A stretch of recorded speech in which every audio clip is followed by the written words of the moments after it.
Travelers, we've made it back to Port Canaveral because we're getting ready to take our second cruise over here on Independence of the Sea. Same ship, same itinerary. Me, Michelle, and Mom right down there are getting ready to leave on this beautiful ship.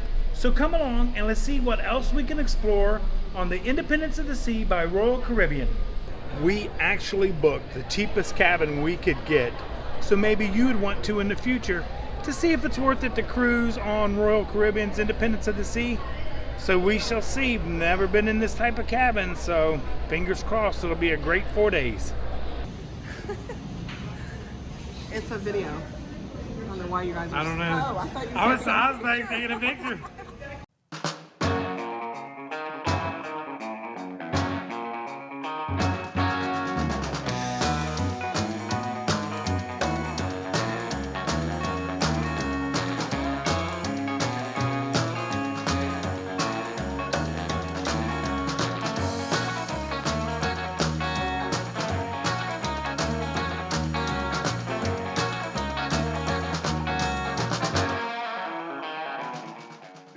This was Becca's hotspot right here.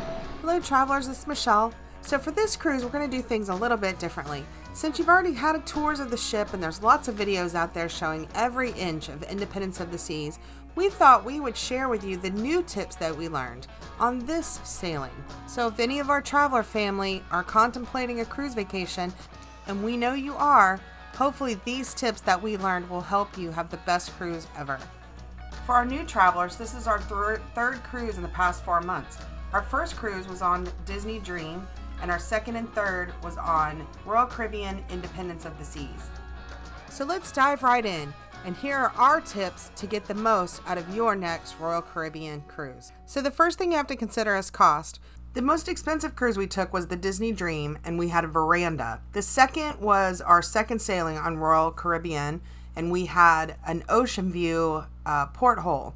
And then the third one that we just took now, we have an inside stateroom. 5 days, 4 nights. I couldn't pass it up. The next big tip from us would be your itinerary.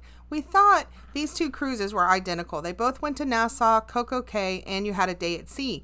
However, the order that you do it does really matter. The first cruise we went to Nassau on day 2, Coco Cay on day 3, and then our day at sea was on day 4, and it was perfect. It gave you a day to relax and renew before headed back to Port Canaveral for your disembarkation. The second cruise, we actually had our day at sea on our second day. Then we went to Nassau, then we went to Coco Cay. So you can imagine we were burnt and tired when we had to disembark on the 5th day of our cruise. So definitely if we have that choice, we would prefer the first. So on this cruise, we got to sit up on the 3rd floor. Fantastic window views back there. Actually have a window table, and it's a table of 10, meeting new people, made some new travelers. But we are on the 3rd floor. Let's see. That's the 3rd floor, then the 4th floor, and we're on the 5th floor. So this is our table on the 5th floor, and that's our view. Actually, the Wish came buzzing by just a little bit ago as we were eating dinner. But this is our view because we have 5:30 seating. Dining times matter. On our first cruise, we chose late dining, which is 8:30. Our second cruise, we chose my time dining, which is anytime after 6:45. And this last cruise, we chose the early dining, which is 5:30. Most shows on board have 2 times, either early or late, intended so that if you eat early, you would see the later show and vice versa. However, with the my time dining, you really have to be aware of the show times of the shows you really want to see, as we found ourselves still eating as the late show began. There usually is a welcome aboard show, which we missed the first Royal Caribbean sailing, as we just didn't know about it. We did catch it on our second sailing. Unfortunately, it turned out to just be a bad karaoke. It did showcase the live band, however, and they were really excellent. Another thing to remember is that most shows are recorded and do show on your TV inside your stateroom, so if you happen to miss it, you can catch it on TV. So that's a good tip. Okay, so everybody shows you a clean room. Be prepared to see a somewhat messy one. But here's the foyer, the inside to our room. And as a side note, we booked a conjoining room, but we found out there are very few on Royal Caribbean, so we didn't get one. We wanted it because Mom went with us. The only thing that I have a complaint about is that. And if you're older and you have to get up in the middle of the night, sometimes that's a little bit of a problem. But although it's small, and there's the couch, it is very tiny, but we're not in the room very much anyway, and I don't really feel anything as far as seasickness. So it's really great. It's really cozy. The bed was really comfortable. I slept really great last night. So it's not too bad. It's fine. I don't really notice a difference other than the porthole's a mirror instead of seeing out onto just a water line. The phone does have a USB on it, but that side doesn't have anything. So we actually had an extra long cord that I had to stretch from there across behind the bed to that side of the table. Otherwise, most of the cords are right here. You can see all our cords are plugged in. And then in this cabinet is a cold fridge. Wait, over this way. Yeah, it's cold and not just a cooler. And then of course, can't leave home without it.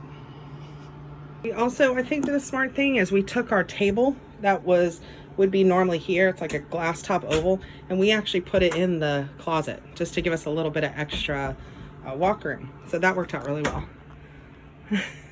Okay, so we're starting off at Windjammers. Here's just a Caesar salad I added tomatoes to. And there's Caesar dressing. Get it now because last time they ran out before the end of the ship. And then this is my main plate. It looks kind of like a huge eclectic mess. I have a hot dog. I got some nachos. Under that I got some mashed potatoes peeking in there. I have the ketchup and mustard, French fries. That is a mushroom ragu over yellow rice, and then that is a piece of roasted chicken. So, and my Coke. But here is my table view. Gorgeous.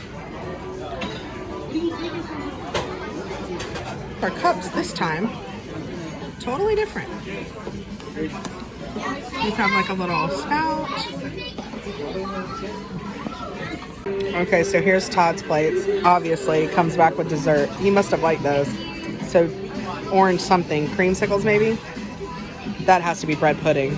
Yeah. And then this is his plate. Cheese. Taco mix. Looks like maybe roasted chicken. Garlic. Looks like roasted chicken. Some kind of rice something. Egg fried rice. Egg fried rice. There we go. That's bread pudding, right? Bread pudding. Yeah. Oh, wait. The welcome go get the welcome cupcakes. I noticed he got 2. Yeah, one for all of us to share. Tisk tisk. Okay, so that was an orange key lime mousse, I believe. And that must just be a blueberry something. Yeah, key lime mousse. A dark raspberry. That's clearly blueberries. Is it? Okay. Oreo cheesecake. That's a raspberry flan tart. The Royal Caribbean apple cake. And then the bread pudding with the caramel sauce. Bread pudding's good. So this was lunch at Windjammers. Okay, this is main dining for dinner day 1. Of course, when you're at dinner, you got to get 2. Yeah, better. 2 right there. Loving life. Because the upgrade doesn't work.